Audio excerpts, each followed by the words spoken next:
Personally, no. True. No, I'm sorry. Sorry, Pauls. What's up, everybody? We are back with another episode of Street Smart with Rashid, sponsored by Dherbs. I am your host, Rashid Kareem Shatty, and we are here in Atwater Village. St. Patrick's Day is not too far off, so today we are going to ask the people of Atwater Village some questions regarding St. Patrick's Day and alcohol consumption.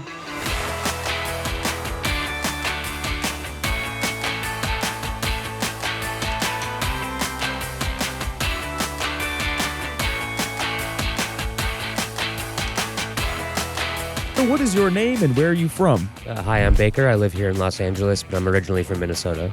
Jose Castillo, originally from the Philippines. My name is Zach. I'm from New Jersey. I'm Janet, and I live in Alexandria, Minnesota. Are you guys big fans of St. Patrick's Day? I used to be when I was younger, when I drank a little bit more, you know what I mean? But not so much these days, but... I grew up in Chicago where they turn the beer green, the river green, everything, so always with the parades and the celebrations. The average person drinks 4 drinks on St. Patrick's Day. Is that considered binge drinking?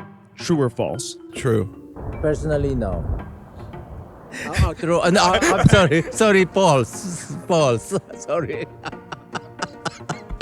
Well, 4 drinks would be a binge for me. It would put me under the table, or down the river. Technically or legally, it's considered binge drinking after 4 drinks. Oh. You are absolutely correct. That is very true. Bingo. More than 4 drinks within a 2-hour period generally meets the definition of binge drinking, which is getting drunk enough that you can't legally drive a car. Number 2, which state drinks the most on St. Patrick's Day? A, Massachusetts, B, Pennsylvania, or C, New York? I'll guess probably New York. Because it's the biggest city? Yeah. Plus, maybe they have a higher Irish population. Pennsylvania? I would say Pennsylvania. I'd be inclined to say New York. Actually, well, Massachusetts is Boston, so Boston probably actually would go pretty hard. Good point. I would say Massachusetts. We'll go Massachusetts. I'm going to go with C, New York. Just because it's the biggest? It's the biggest and there's a lot of population. There's a lot of crazy people in New York, man. I would say Massachusetts or because of Boston. Actually, I might have to change to Massachusetts, actually. Because of because of that. It's B, Pennsylvania. Whoa! You were right the first time. I knew it. Dude, that's true. Philly crazy, bro. Philly's reckless, bro. I've never been there, man. I gotta go. Crazy over there. Really crazy over there, bro. And what made you think Pennsylvania? To be perfectly honest with you, I saw you guys doing an interview with somebody else down there, and as we were walking by you, I heard you say something about Philly and Pennsylvania go pretty hard. I mean, it was so close. Yeah, and I just kind of I thought that's what you were talking about, but I wasn't sure. And then, so I guessed that off top, but then my logic, brought me back to Boston. You know what I mean? There you go. Right. Second guess. Wow. Pennsylvanians drink on average 5 drinks on St. Patrick's Day, ahead of Minnesota. I'd fly the foot, man.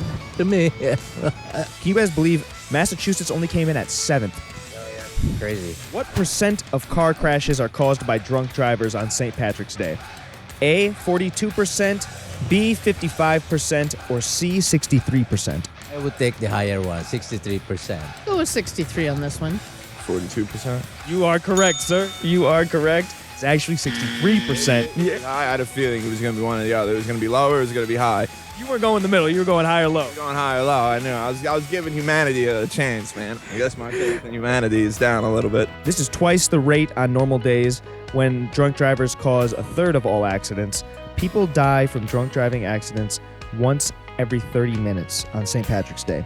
So if you're going to go out and have a fun time that night, don't forget your designated driver. Exactly. Yeah, that is true. Thanks, I'm Baker. We just played the Street Smart Challenge, and big ups to Dherbs. Thank you so much. Hey, what's up? I'm Zach. Thank you for the Street Smart Challenge. Shout out to Dherbs, my man. What's up? All right, guys, that wraps up another episode of Street Smart with Rashid. Thank you all so much for watching. Please like, subscribe, leave a comment, and tune in again next week for another episode.